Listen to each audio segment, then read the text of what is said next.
listen. Okay. Okay. We look in the mirror daily and see all our flaws. Why is it we are the first to criticize ourselves instead of complimenting what we see? We are the first to judge ourselves, and we are our worst critics. It has all become clear to me why children have such self-esteem issues. It stems from us, the parents. Children begin to learn from an early age. We, as women, tend to do this more than men. But I know a few men that are pretty critical on themselves. Let us say that we're at a cocktail party we have to attend. And if you're a man, you put on your suit and tie and off you go. However, a woman may have tried on a few dresses, a few pair of different shoes, and different hairstyles before she was ready and out the door.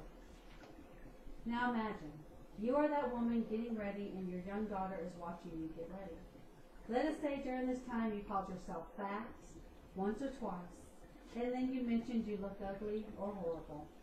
These are the words that the little girl watching her mom get ready hears. And what is she learning? She's learning how to criticize herself when things just aren't going the way she'd like. During this episode, your partners probably thought you would look gorgeous in all the outfits you tried on. But you are the one that is so insecure in yourself, or just having a bad day. There is only so much we can blame on PMS ladies. Now that we've gotten an understanding that our children are moldy from what they see and hear, we can wake up and change. One of the hardest things that we have to do in this life is be a parent. Okay, labor is no cakewalk either, or pregnancy. As women, we suffer swollen ankles, 15-pound beer bellies, and not to mention where we gain the rest of the weight. How many times did we look in the mirror and feel beautiful pregnant? Probably several in the beginning and a lot less towards the end. Our self-image plays such a huge role in our lives. When we feel like we look our best, we send positive signals to the rest of the world. And when we feel like we do not look our best, we try to hide it from the world. And why? I went to Google to find out. After all, it has a network of people and their views and the studies performed. And this is what I've learned. Girls, self-esteem peaks when they are 9 years old. Then it takes a nosedive.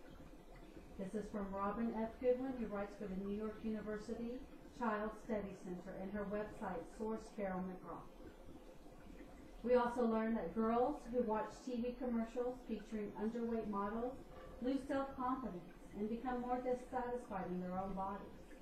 This is proven from a Dove campaign on Real Beauty to help foster self-esteem in girls, taken in Australia in 2002. Studies show that 50% of girls have fasted, gone on diets, used food substitutes, or smoked more cigarettes to lose weight. Girls whose family criticize them for their weight or eating habits may develop lasting problems with body image and self-esteem. Researchers have found that 455 college women with poor body image, more than 80% of their parents or siblings had negative comments to say about them during their childhood. My point exactly. It starts at home. We have to learn to love ourselves for who we are. So much easier said than done. It will be a struggle for many of us, but if we begin to open our eyes to what is happening to our children, then we will probably be more inspired to do so. I am on this journey now. It is not easy, and I have bitten my tongue many times, literally. I have turned to the Bible. The Bible is such an inspiration. Here are a few scriptures that may help you or someone you know and love.